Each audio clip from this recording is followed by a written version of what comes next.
Nalgonda, Khammam, Warangal పట్టుభద్రుల TRS అభ్యర్థి ఏనుగు రాకేష్ రెడ్డి విజయాన్ని కాంక్షిస్తూ కొత్తగూడెం క్లబ్లో ఆత్మీయ సమ్మేళనాన్ని ఏర్పాటు చేశారు.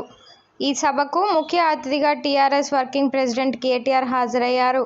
సభకు వచ్చిన ఆయనకు నాయకులు ఘనస్వాగతం పలికారు.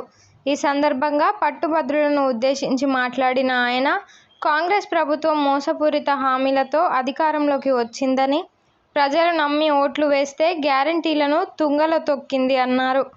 నిరుద్యోగులకు ఉద్యోగాలంటూ నేటి వరకు నోటిఫికేషన్ విడుదల చేయడం లేదని, ఫీజులు లేకుండా పరీక్షలు ఏర్పాటు చేస్తామని విద్యావంతులను మోసం చేస్తుందన్నారు.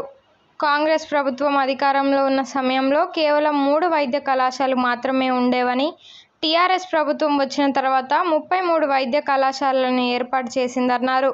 దేశంలో ఏదైనా రాష్ట్రం 2 లక్షల ఉద్యోగాలు ఇచ్చిందంటే అది కేసీఆర్ ప్రభుత్వమేనని, కాదని ఎవరైనా నిరూపిస్తే రాజీనామాకు సిద్ధమని సవాల్ విసిరారు. బలమైన ప్రతిపక్షం ఉంటే ప్రభుత్వ బలహీనతలు ప్రశ్నించే అవకాశం ఉంటుందని, అందుకు పట్టుభద్రుడైన ఎమ్మెల్సీ రాకేష్ రెడ్డిని గెలిపించి కౌన్సిల్కు పంపించాలని పట్టుభద్రులకు విజ్ఞప్తి చేశారు. కేసీఆర్ వరి నాట్ల సమయంలో రైతు బంధు వేస్తే రేవంత్ రెడ్డి మాత్రం ఓట్ల సమయంలో రైతు బంధు వేస్తాడని ఎద్దేవా చేశారు. రుణమాఫీ సంగతి సంవత్సరాల తరబడి జరుగుతుందని అన్నారు.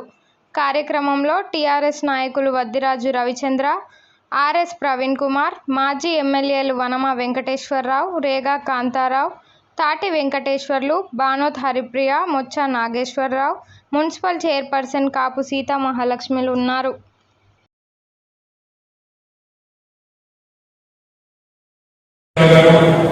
ఆర్ఎస్ రవి గారు, కాంతారావు గారు చాలా విషయాలు చెప్పారు.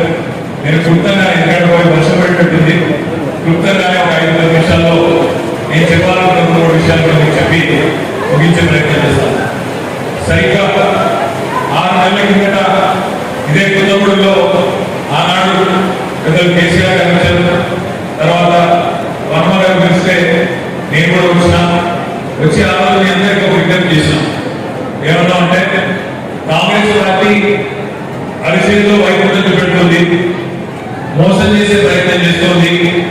దయచేసి నమ్మి మోసపోకండి, మోసపోతే దోషపడతాం, దయచేసి గుర్తుపెట్టుకోండి పదే కొత్తగూడెంలో చెప్పడం జరిగింది.